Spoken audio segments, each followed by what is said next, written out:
Hello everyone, आप सभी दोस्तों का स्वागत है। इस वीडियो में हम लोग देखने वाले हैं हिंदुस्तान जिंक कंपनी की ओएफएस को। हिंदुस्तान जिंक कंपनी की ओएफएस के बारे में बात करें तो डे वन की समाप्ति हो चुकी है। डे वन की सब्सक्रिप्शन स्टेटस इस आईपीओ की किस तरीके से कितनी दिख रही है, लगभग 4600 करोड़ के इसके इशू साइज में क्या कुछ यहाँ पे इंटरेस्ट, कब इस आईपीओ में अप्लाई रिटेलर्स को करने की अपॉर्चुनिटी यहाँ पे मिलने वाली है, उनके बारे में इस वीडियो में डिटेल्स में बात करने वाले हैं। तो वीडियो को इंतर देखिएगा और ऐसे ही डेली आईपीओ क्रे मार्केट प्रीमियम से जुड़ी अपडेट के लिए चैनल को सब्सक्राइब कर लीजिए। साथ ही कमेंट्स में टेलीग्राम ग्रुप का लिंक दिया गया है, वहाँ भी जुड़ सकते हो टाइम पे अपडेट। फर्स्ट ऑफ ऑल किसी भी कंपनी की आईपीओ के बारे में डिस्कस करते हैं हम लोग जनरली। तो कोई भी कंपनी आईपीओ लाती है वो कंपनी पहले से ही बीएसई और ऐसे दोनों जगह पर लिस्ट नहीं रहती है। इसकी वजह से जो कंपनी की आईपीओ आती है वहाँ पे आप लोगों को पहले दिन, दूसरे दिन और तीसरे दिन आपको अप्लाई करने की अपॉर्चुनिटी यहाँ पे मिलती हुई दिख जाती है।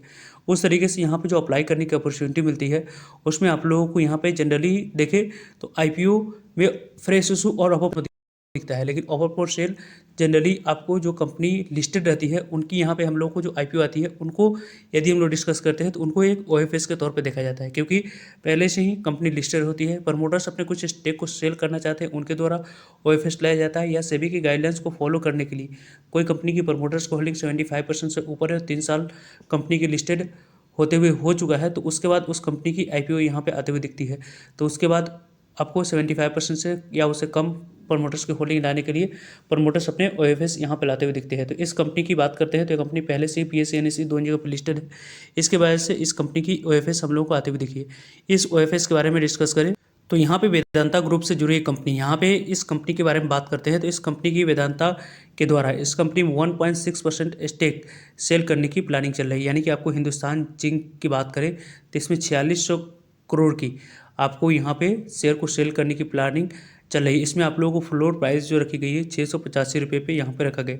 यानी कि एक कंपनी की ओएफएस को यदि हम लोग डिस्कस करते हैं तो यहाँ पे अनिल जी के द्वारा लीड कंपनी है जो कि वेदांता ग्रुप है, 27 जनवरी को अनाउंसमेंट की गई थी। और इस कंपनी की जो कमिटी ऑफ डायरेक्टर के द्वारा जो अप्रूवल मिला है प्लान टू सेल आपको 6.7 करोड़ इक्विटी ऑफ शेयर लगभग 1.59% स्टेक हिंदुस्तान जिंक में थ्रू ऑफर फॉर सेल के माध्यम से अपने स्टेक को सेल करने की प्लानिंग कर रहे हैं।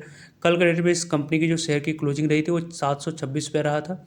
और उसके बाद इस कंपनी के द्वारा जो ऑफर फॉर सेल लाई जा रही है वो लगभग यहाँ पे 4800 से लेकर 4900 करोड़ की रहने वाली है। यानी कि आपको ओवर सब्सक्राइब होती है तो लगभग 4868 करोड़ तक की वैल्यू की शेयर प्रमोटर्स यानी कि वेदांता के द्वारा इस कंपनी में यहाँ पे स्टेक को सेल करने की प्लानिंग चल रही है।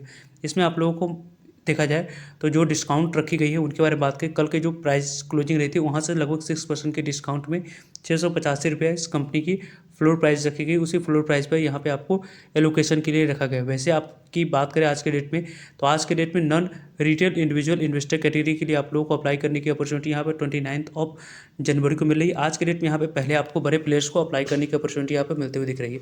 वेदांता की बात करते हैं तो यहाँ पर आप लोगों को पोर्शन की बात करें तो स्टेक हिंदुस्तान जिंक में ट्वाइस यहाँ पे पास्ट में भी 2 साल पहले आपको बैलेंस शीट के लिए अपने स्टेक को सेल करते हुए देखे थे। अब फिर से यहाँ पे कुछ स्टेक को हिंदुस्तान जिंक में स्टेक को सेल करने की प्लानिंग चल रही है। वैसे ही इस कंपनी के बारे में बात करें तो आज के डेट इस ओएफएस की बात करते हैं तो पहले दिन यहाँ पे नॉन रिटेलर्स के लिए आपको अप्लाई करने की अपॉर्चुनिटी यहाँ पे रखी गई थी। इस नॉन रिटेलर्स के बारे में बात करें टोटल 4600 करोड़ की लगभग इशू साइज है, उसमें आप लोग को 10% तक यानी कि 460 करोड़ तक की वैल्यू की शेयर ही नॉन रिटेलर्स को यहाँ पे एलोकेट होते हुए दिखेगी।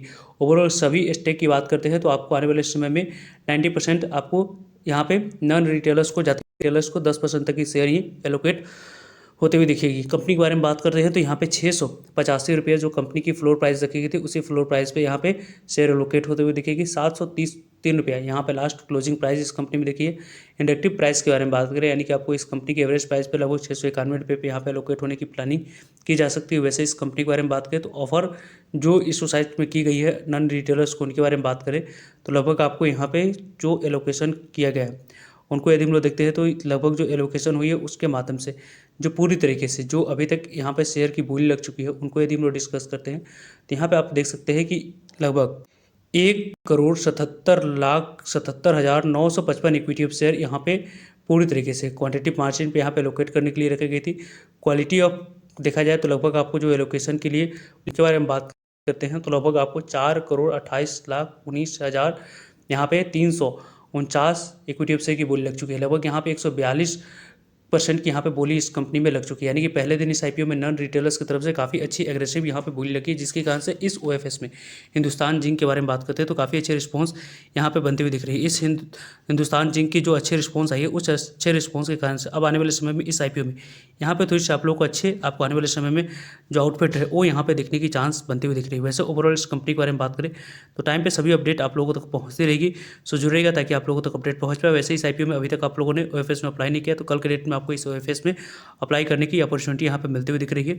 वैसे यदि हम लोग डिस्कस करें तो इस कंपनी को यदि हम लोग डिस्कस करते हैं तो यहाँ पे आप लोगों को इस कंपनी की इसकी यदि आप लोग प्रमोटर्स की होल्डिंग आप देखेंगे तो प्रमोटर्स की होल्डिंग में आप देख सकते हैं कि यहाँ पे प्रमोटर्स की होल्डिंग पहले इस कंपनी की कितनी थी, तो यहाँ पे 64.92% की होल्डिंग दिखी थी। पहले भी यहाँ पे 2 साल पहले इस कंपनी के प्रमोटर्स के द्वारा कुछ फिर 65% की स्टेक थी, उसके बाद यहाँ पे 62.42% की स्टेक किया गया।